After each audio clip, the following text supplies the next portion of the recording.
Olá, que bom que estamos juntos mais uma vez para mais uma reflexão na Palavra de Deus.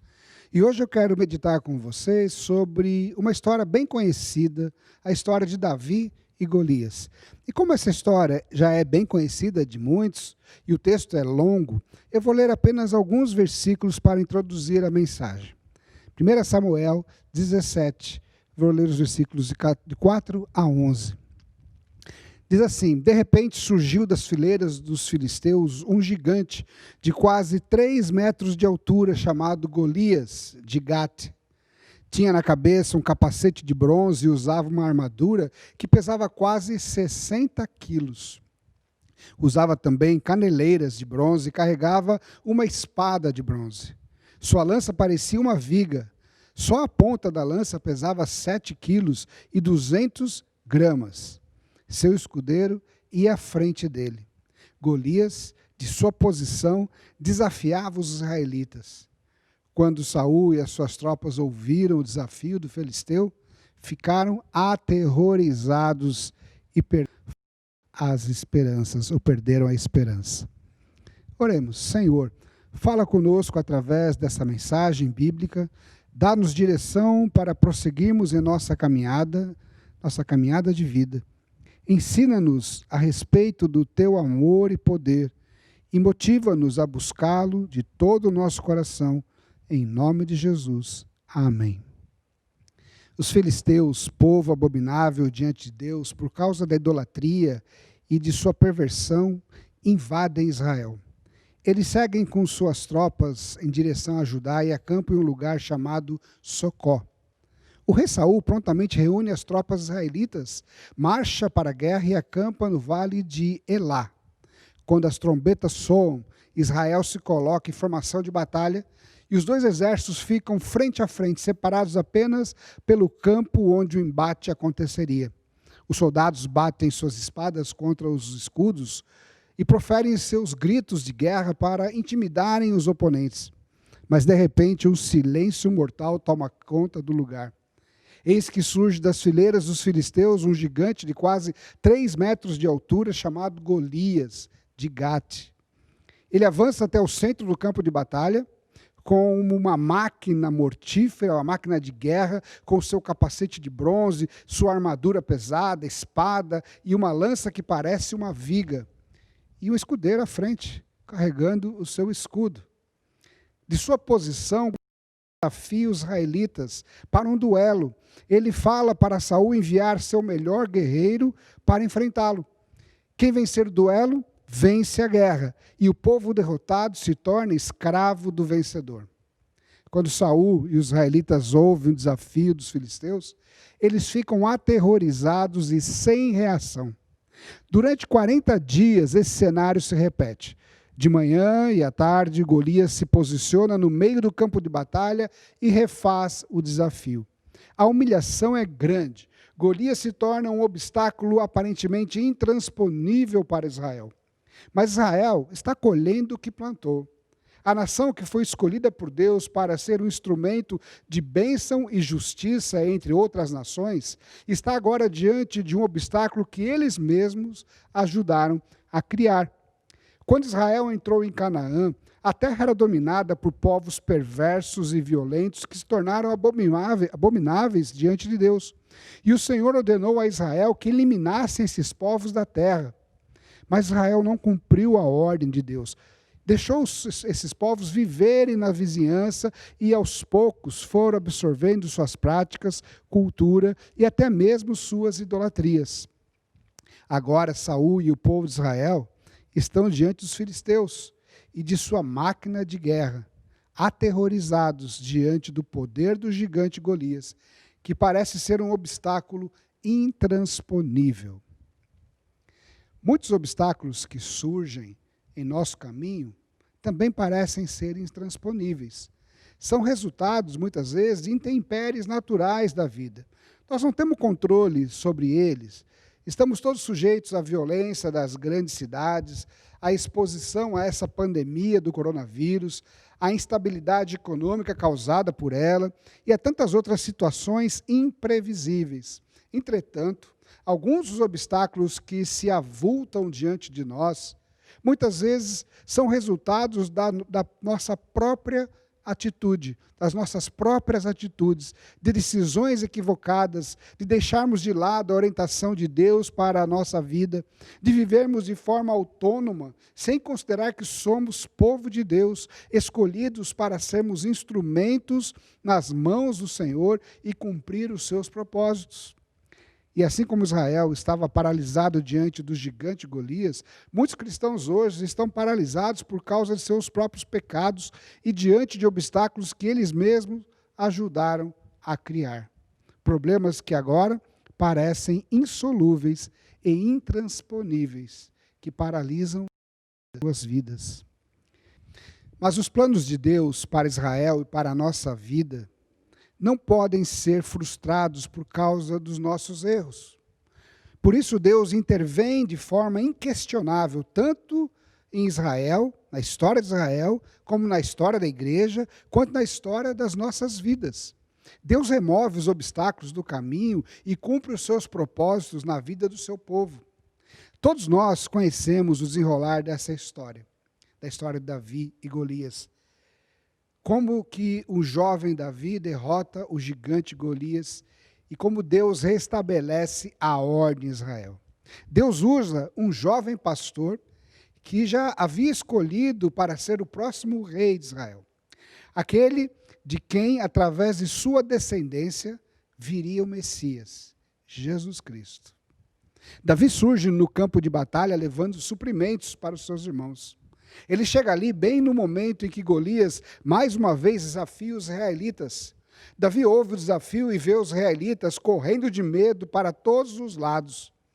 Ao saber que o rei Saul estava oferecendo uma generosa recompensa para quem matasse o gigante, além da mão de sua filha em casamento e isenção de impostos para toda a família, Davi se apresenta a Saul dizendo estar pronto para enfrentar o gigante. A princípio, Saul reluta, dizendo: você não tem condições de lutar contra esse filisteu. Você é muito jovem, inexperiente, e o filisteu tem mais tempo, tem mais anos de guerra do que você de vida. Mas Davi insiste, dizendo a Saul que já havia matado um urso e um leão para salvar suas ovelhas, e que faria a mesma coisa com esse filisteu incircunciso que está afrontando o exército do Deus vivo. Davi diz a Saul: o Eterno, que me livrou das garras do leão e das garras do urso, também me livrará das mãos deste filisteu.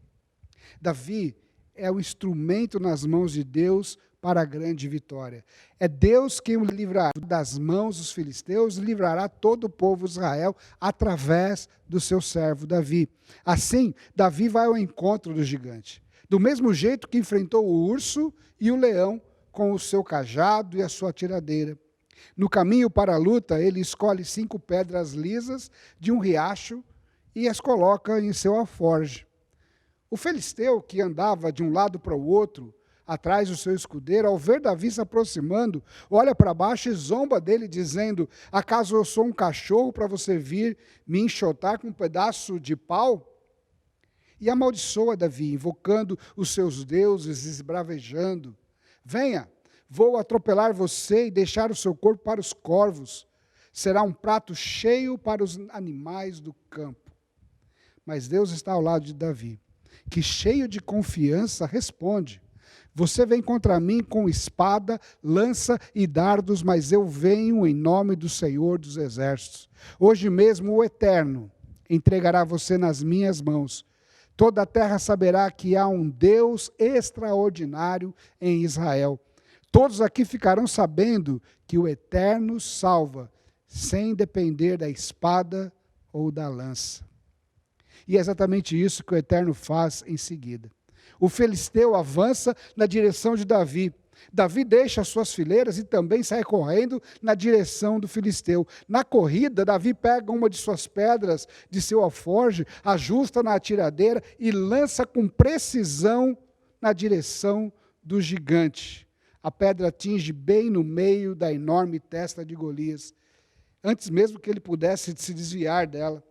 A pedra fica cravada na sua fronte e o gigante cai atordoado com o rosto em terra. Davi corre para cima do gigante Golias, puxa sua espada e termina o serviço, cortando a cabeça do gigante.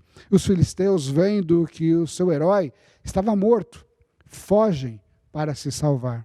E assim, como Davi falou, Deus salvou o seu povo, sem depender da espada ou da lança, pois o Eterno é um Deus extraordinário.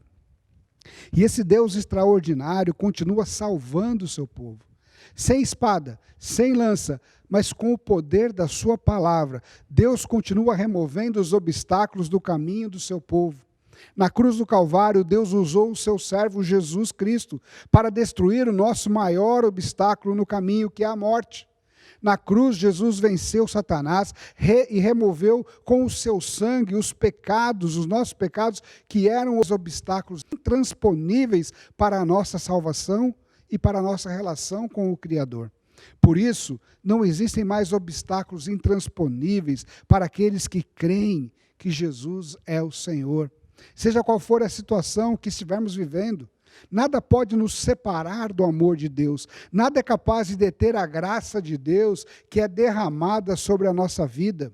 Nada pode impedir o avanço da Igreja de Cristo, da qual fazem parte todos aqueles que se submetem ao senhorio de Jesus. Obstáculos sempre surgirão no nosso caminho, no meio do nosso caminho, mas eles estão ali para serem removidos por nós com a força que vem do Senhor. Conta-se uma história de um rei que certa vez colocou uma pedra muito grande obstruindo o caminho para um vilarejo em seu reino. Depois se escondeu e ficou observando se alguém passando por ali iria retirar a pedra. Algumas pessoas passavam pelo lado, outras culpavam as autoridades por não manterem os caminhos desimpedidos, mas nenhuma delas fez nada para tirar a pedra do caminho. Até que um vizinho da aldeia, que vivia no sítio mais descampado, passava por ali com um fardo de lenha nas costas e vê a pedra. Ele para, aproxima-se dela, coloca a carga com a lenha no chão e com muito esforço move a pedra para o outro lado do caminho. Enquanto apanhava o seu fardo de lenha, ele viu uma pequena bolsa no chão, exatamente no lugar antes que estava a pedra. A bolsa continha muitas moedas de ouro e uma carta do rei que dizia que aquilo era um prêmio para a pessoa que removesse a pedra, como recompensa de desbloquear o caminho para o vilarejo. Essa singela história procura ensinar que os obstáculos em nosso caminho estão ali para serem removidos. E eles são, na verdade, oportunidades para experimentarmos a graça e o poder e a recompensa de Deus nas nossas vidas. Deus usa a nossa vida como instrumentos para abençoar a vida daqueles que estão paralisados diante de obstáculos aparentemente intransponíveis. Através do nosso testemunho, Deus quer falar para as pessoas à nossa volta que nada é maior do que o amor dele por elas. A pandemia, por exemplo, não é maior do que o amor de Deus por elas. Os pecados delas não são maiores do que a graça redentora de Deus que salva. Os fracassos não são maiores do que a misericórdia de Deus que levanta o pecador e salva o perdido. Nada é maior do que o amor de Deus surge em nossas vidas, pela sua vida. Seja qual for o obstáculo que surge em sua vida, ou que está no meio do seu caminho, Deus irá usá-lo, ou irá usar o seu povo, os seus servos, para removê-lo do seu caminho. Que Deus te abençoe nessa sua jornada, e te fortaleça, te faça convicto de que assim como Deus usou Davi para derrubar um obstáculo diante de Israel, Deus usa pessoas simples como nós para remover os obstáculos do caminho. Que Deus te abençoe e fortaleça, e a sua esperança no amor daquele que deu a vida por você seja cada vez maior. Jesus Cristo, o nosso Senhor, te abençoe. Amém.